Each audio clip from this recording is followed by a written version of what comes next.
All right, so what is going on, everybody? Jacoby Kendrick here, the Bjjrealtor. And so what I wanted to do is make a quick video for you and talk to you about my recap and how things went at No Gi Worlds this year. And so it's been about 3 weeks since that's happened. I was wanting to do the video a little earlier, but was on Christmas vacation and the new year came up, so just now getting around to it. But wanted to give you a little bit of insight into how I made the decision to go to No Gi Worlds, how it all went, and then just my perspective on everything, and just from my point of view, right? And so just to give you a little bit of idea how I got to this point to even going to No Gi Worlds. So back in August, my wife and I went. I actually competed in the international novice this year because I was a white belt. I went there with my wife in Vegas back in August, and so that was a really good tournament. I ended up winning that tournament. There weren't that many guys in the tournament, so but had a really good time competing and actually got first. And so it was actually my first really big tournament to actually compete in and to actually go to. So my professor told me as a white belt that International Novice is probably going to be one of the biggest tournaments that you can go to as a white belt because Worlds don't start until you're actually a blue belt. But they have Worlds.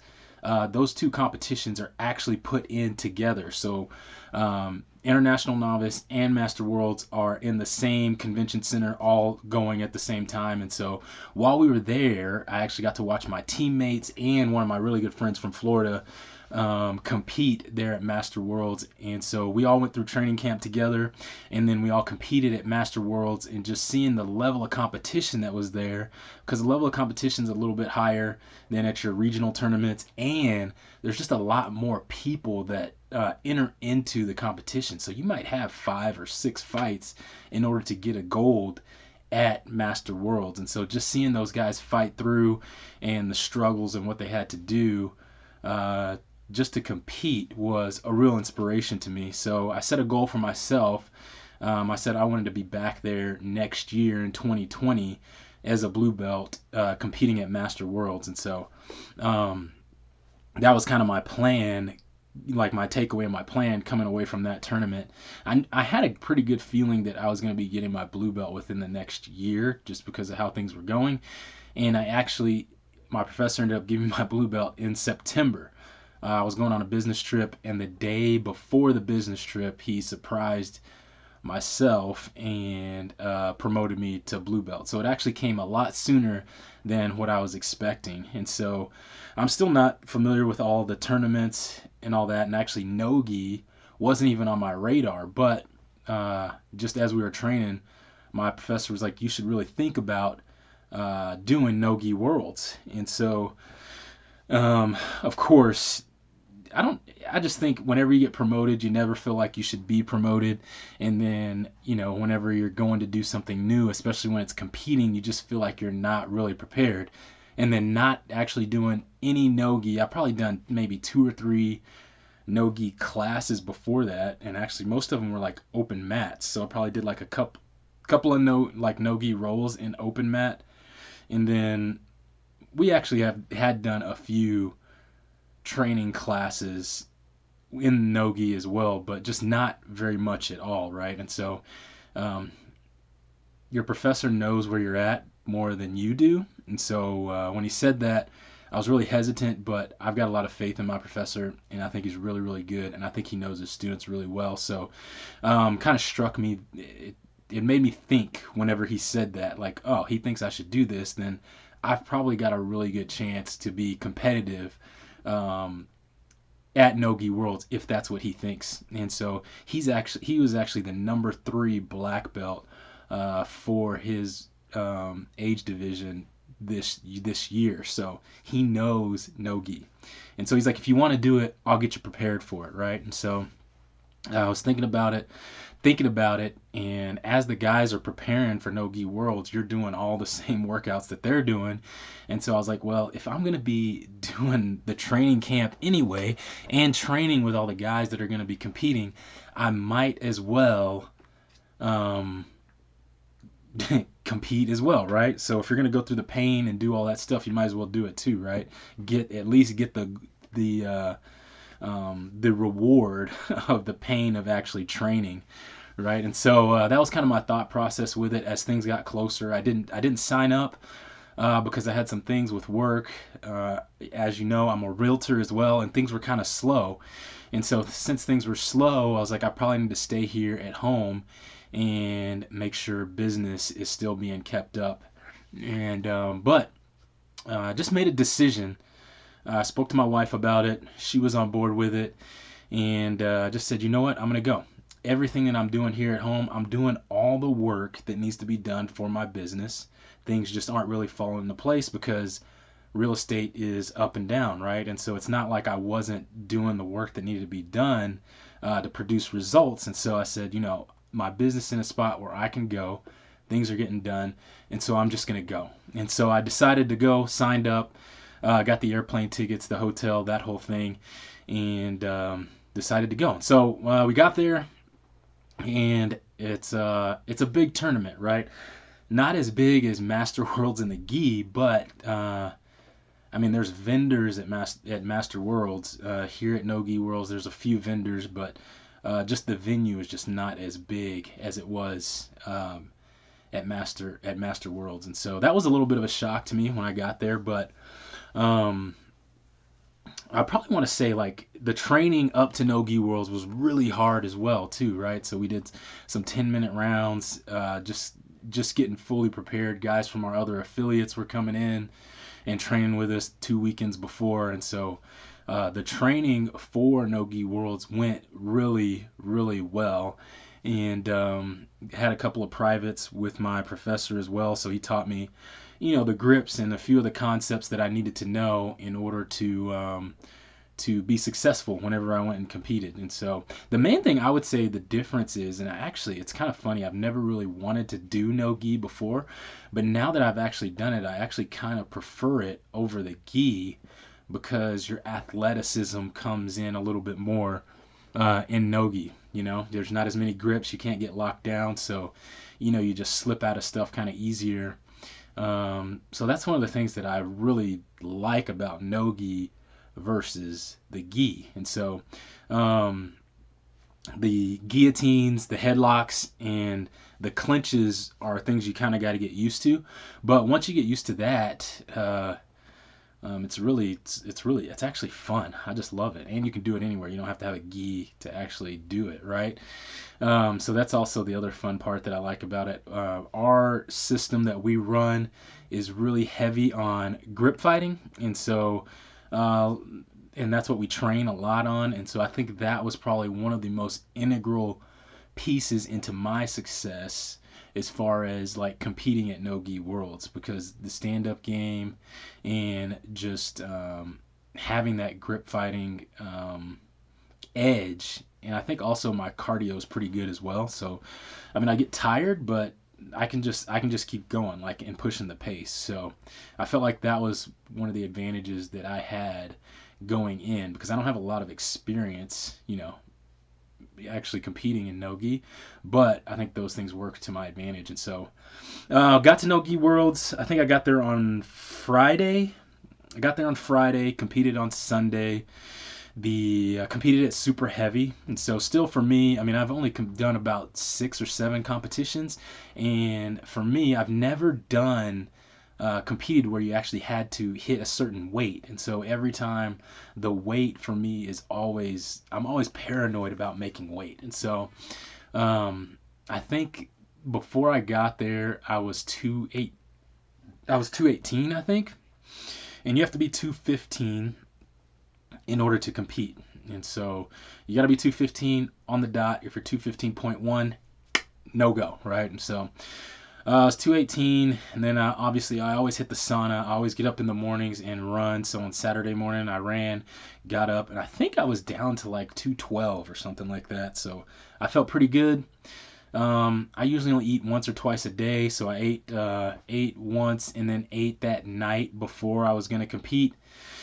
And I think that night I went and weighed in, because I always weigh in the morning and I always weigh at night. And normally whenever I go to a competition, I like take my own scale, because the scale I use, I just feel comfortable with it because I know that it's the right weight and it's the same every time. But I took a smaller bag to because I didn't want to check luggage, so I took a smaller bag whenever I went, and I didn't take my scale, so I was even more paranoid then. So on Saturday, everything weighed in good. Had a good meal on Sunday. Just chicken breast and asparagus, I think is what it was, or chicken breast and broccoli, because one of the girls on our team, she wanted to go eat at Cheesecake Factory, so I didn't even get to eat cheesecake. I went and ate chicken and broccoli at Cheesecake Factory. It's pretty crazy. And then the next morning, weighed in. I actually weighed in, I think it was like 210 that morning, and I don't think I competed until 11:30, I believe. And by that time, I had lost a little bit of weight. So I actually officially weighed in at 208 pounds, which is crazy. I haven't weighed 208 since probably like before my freshman year in college, when I went to the prep school at the academy. So 208 pounds, like the smallest I've been in a really long time. I was shocked that I had lost that much weight. So I was actually 7 pounds under where I could have came in at. Then when I checked in, they didn't let me wear my shorts, like the shorts that I had on. For some reason, they didn't let me wear them whenever I went to check in. They said they had too much white on them. So I waited to check in, and I probably had like 10 minutes left. And so I was running around trying to find some shorts to wear. And so I found one of my other teammates from New Mexico.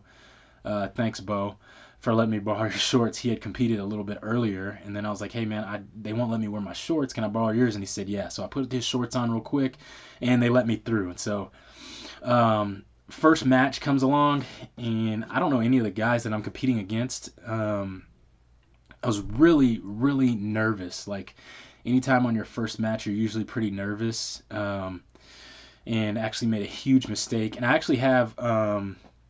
if you want to see the breakdown of my matches at No Gi Worlds, I'll put links to them in the description. But made a big mistake. Like, in the beginning, he attempted a takedown, and we went out of bounds. And I actually, they reset us in the middle in the same position. And I was kind of on my back. Well, not on my back, but sitting up, and he had my legs. And for some reason, I didn't scramble out. And he got 2 points for a takedown. And so I was already behind the 8-ball, like at the beginning, starting out on this match. And so I ended up getting out and then getting a takedown on him. So we were at 2-2, and then ended up scrambling out and getting an advantage for a pass that I was trying to make. I tried to pass twice, and so I got an advantage for one of those passes. And so I think I ended up winning 2-2, and I had an advantage. But I was just like so tired, I think, from the adrenaline, the rush, and then I had a dump. And like I was like, man, I can't, like I just couldn't move anymore. Like I had the guy, he was on his side. I was trying to pass and then flatten him out, and I was just, my muscles were just weak, like just couldn't even feel it. And so I ended up winning that match, and then I went over to my professor, Professor Bruno, and I'm just like, man, I'm dog tired, man. I'm like, I was like, I weighed 208. I was like, dude, I was in my head, like, you're always having these internal conversations, right? And so in my head, I was thinking, man, like, I lost too much weight, and then I didn't drink enough water, and then I didn't eat enough. And so I'm sitting there, and he's basically like, he's like, okay, well, you got like 10 minutes for your next match. Like, don't let that stuff get into your head. Like, you just need to get ready for the next match. And so I'm watching the other guys compete, and I finally start to get my wind back. Your arms are like dead, especially after, always on my first match, it's like terrible, right? So my arms are just dead, and I'm just praying. I'm like, Lord, I just hope that I get like 10 or 15 minutes to recover here, because if I have to go like in 5 minutes, like I don't think I was gonna have to dig deep in order to make it happen, right? And so I had a pretty good rest period there. And so the next guy I was going against, he was from France. I actually looked it up. I didn't even know. He's actually the #1 blue belt for No Gi in my age division. After I looked it up, I didn't even know. So had the match with him. It was really a lot of stand up. Ended up winning that match. I think he got kind of a little tired from all the grip fighting and the stand up, and we were both pretty explosive, and so didn't want to make any mistakes, but ended up winning that match.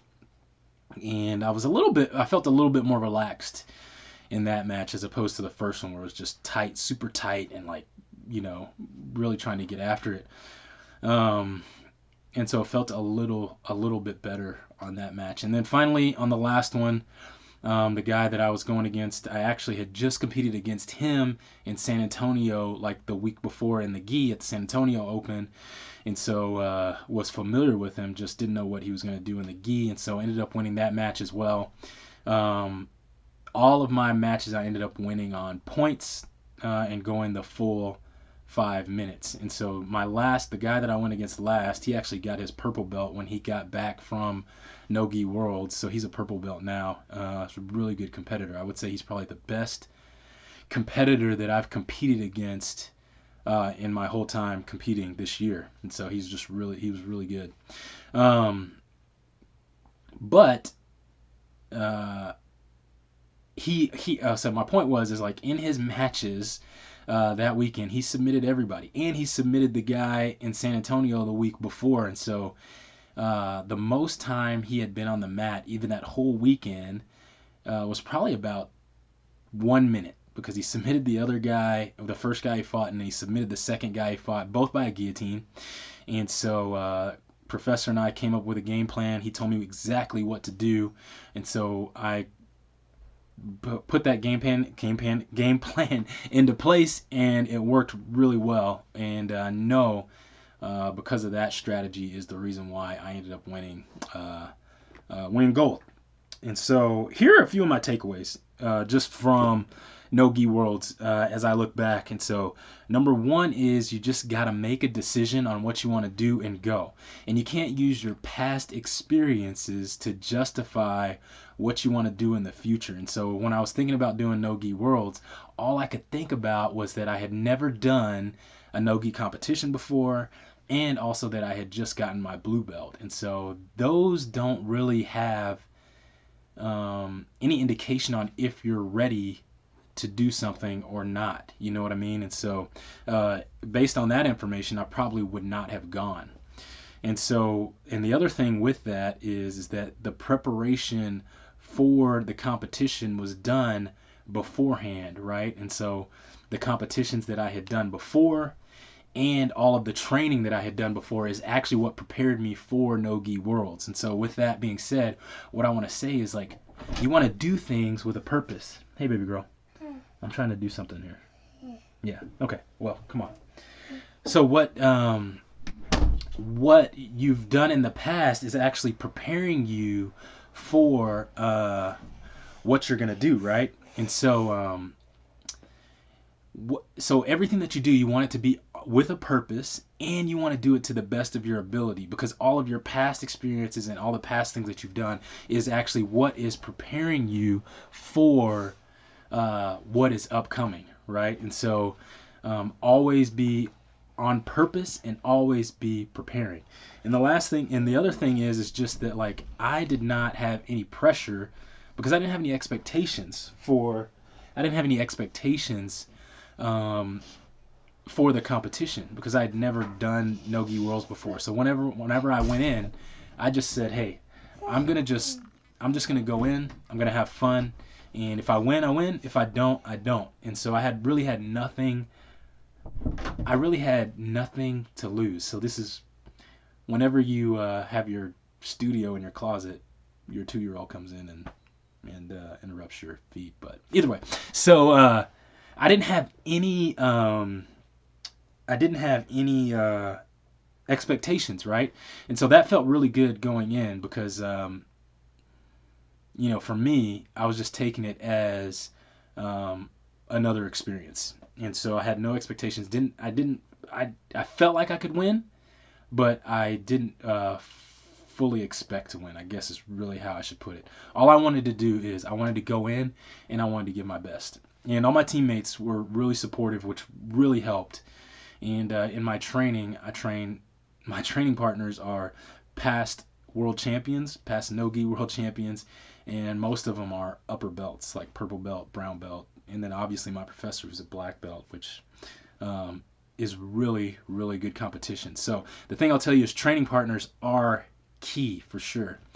And then that's probably it.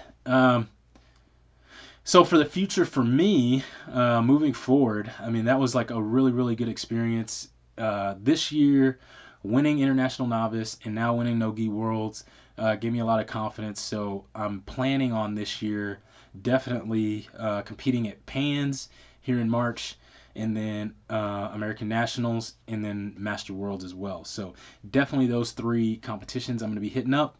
And if you got any questions or anything, I want you to reach out to me, bjjrealtor@gmail.com, or you can connect with me at BJJRealtor on Instagram. Hope you guys are doing good. Talk to you later.